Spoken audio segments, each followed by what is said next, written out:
Oui, bonjour honorable Garba Yaya. Bonjour. Nous sommes en direct sur l'instant invité de cette émission Carré Politique. Vous êtes en direct depuis Parakou.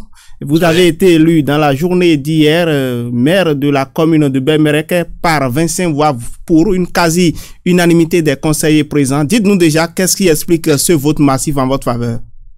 Non, je ne peux pas me targuer de dire que c'est parce que je suis un homme de rassemblement, mais je dois reconnaître que tout le monde a compris qu'effectivement il s'agit des élections, mais surtout du développement de Bembereke. Et si les conseillers des listes ont bien voulu m'accorder leur suffrage pour que ça soit un plébiscite, c'est parce que justement tout le monde est prêt à m'accompagner, moi en tête, dans le développement et pour relever les défis de l'ère de Bembereke. Vous parlez... Donc, je pense que tout le monde a compris que les élections sont derrière nous. Vous parlez déjà des défis de Bembereke. Je m'en vais vous demander quels sont ces défis-là. Les défis pour Bembereke ne sont pas loin des défis que tout le monde a dans ces communes. Et je dois dire que les défis sont très nombreux. Mais je crois, si effectivement nous voulons relever ces défis, il faut d'abord le type de gouvernance. Il faut une gouvernance participative où tout le monde, toutes les intelligences vont être conjuguées pour réussir la mission. Il faut également que tout le monde se réveille, que le personnel de la commune ainsi que les jeunes, les sages, tout le monde mette la main à la pâte pour le développement de Bembereke. Parce que, comme dans les autres communes, nous voulons que tout le monde boive de l'eau potable. Nous voulons également que tout le monde trouve des pistes vraiment cyclables. Nous voulons également que les petits problèmes qu'il y a au niveau de toutes les communes inhérentes à tout développement, que ça soit réglé. Ce n'est pas du jour au lendemain, mais ça se fera progressivement. Et je crois que si tout le monde se met dedans, on peut échouer seul. Mais si on se met ensemble, on ne peut pas échouer. Oui, et si relativement tout s'est bien passé à Bembereke, ça n'a pas été le cas à Parakou où jeudi dernier, votre candidat, celui qui était pressenti pour occuper le poste de maire, je veux parler du ministre Aboubakar Yaya, n'a pas connu la même situation que vous. Dites-nous réellement qu'est-ce qui s'est passé à Parakou. Bon, je dois vous dire que si vous faites une conjugaison de force pour tuer un éléphant, dans le partage de la viande, il y a toujours des couacs. C'est ce qui est arrivé. Tout le monde voulait être maire à la fois à Parakou et ce n'est pas possible pour une seule chaise. Dans ce partage-là, il y a des gens qui se sont sentis frustrés, qui naturellement ont émis de la réserve et ont accompagné les listes rivales qui naturellement étaient très proches du nombre que nous avons. 16 contre naturellement 15. C'était vraiment 17 contre 15, c'était vraiment difficile, très difficile. Il y avait seulement une voix de différence si on somme les deux autres formations, c'est-à-dire l'UP qui se retrouve avec 4 et BX qui s'est retrouvé avec 12. Oui. C'était difficile. Oui. Donc, si une seule personne frustrée, eh bien, rejoint les autres, c'est ce que ça peut donner. À plus forte raison, il y en avait 2. Mais je crois que nous devons regarder en face. Mais nous devons regarder plutôt à nos intérêts personnels. Nous devons regarder toute la commune. Mais c'est des situations qui doivent avoir été réglées par le parti en amont, je veux dire. Oui, c'est ce que je vous dis.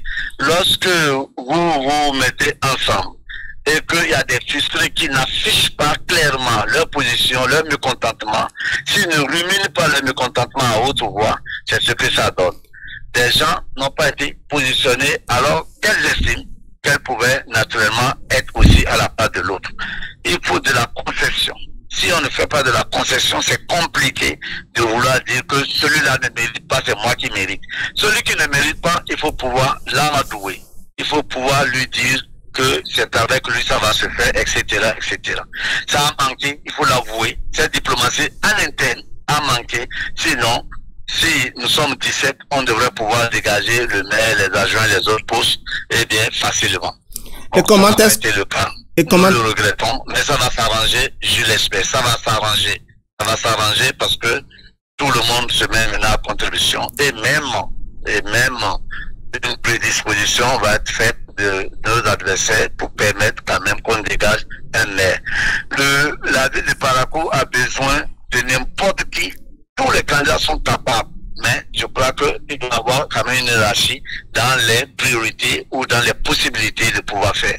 Si on estime que Parakou doit être construit par tous les 33 et surtout la population, il ne devrait pas avoir de problème si mes intérêts personnels sont détruits, mais sont détruits naturellement par rapport aux intérêts généraux de la ville. Donc, nous sommes à pied d'œuvre, les concertations, les supplications, et ça va s'arranger si Dieu le veut. Inch'Allah, nous prions et nous devons taire les frustrations. Voilà ce que je peux dire. Donc, visiblement, il n'y a pas de crainte à avoir quant au maintien de la ville de Parakou entre les mains des FCBE. Est-ce que aujourd'hui, avec cette situation, on peut craindre que la ville de Parakou échappe aux forces Cori.Bénin émergents? Non, je vais vous dire. D'abord, l'article 189.2 dit clairement que le poste de maire revient à FCBE.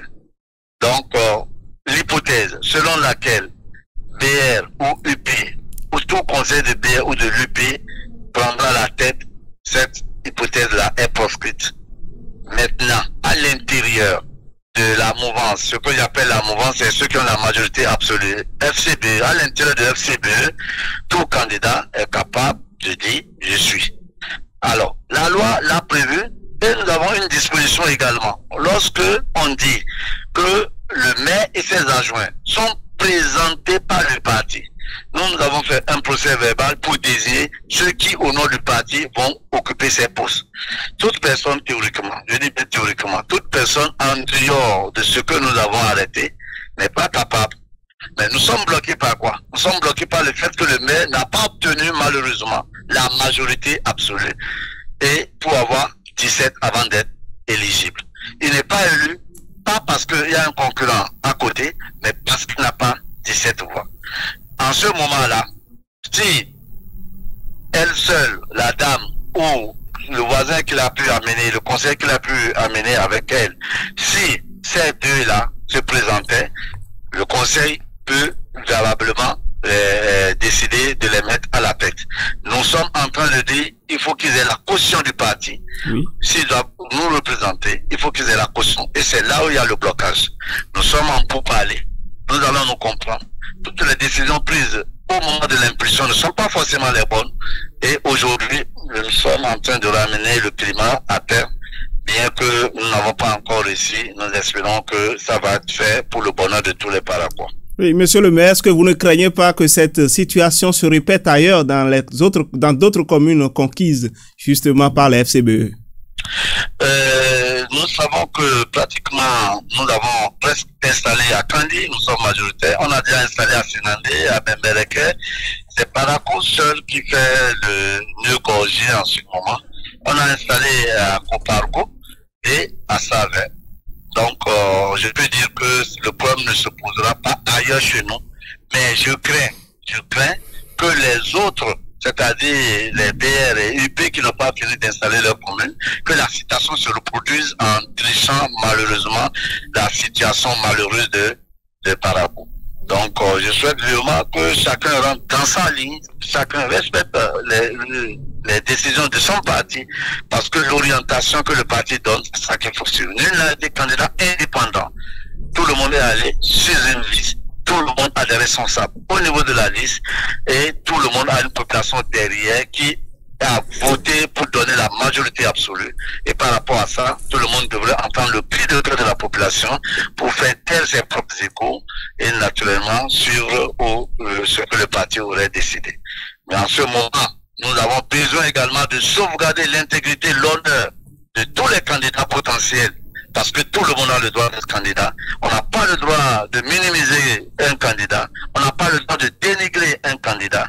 Eh bien, voilà, si nous mettons tout ça ensemble, on devrait pouvoir réussir et sortir la tête haute. Merci, honorable Garba Yaya. Je rappelle que vous êtes le tout nouveau maire de la commune de Bemberek. Vous avez été élu dans la journée du jeudi 28 mai dernier par 25 voix pour et 0 contre. Vous étiez avec nous pour expliquer cette situation relative au blocage du candidat Aboubakar Yaya dans la commune de Barakou. Vous nous avez rassuré de ce que les dispositions sont en train d'être prises au niveau de votre formation politique pour régler la situation dans les plus brefs délais. Merci d'avoir accepté nous éclairer sur cette actualité.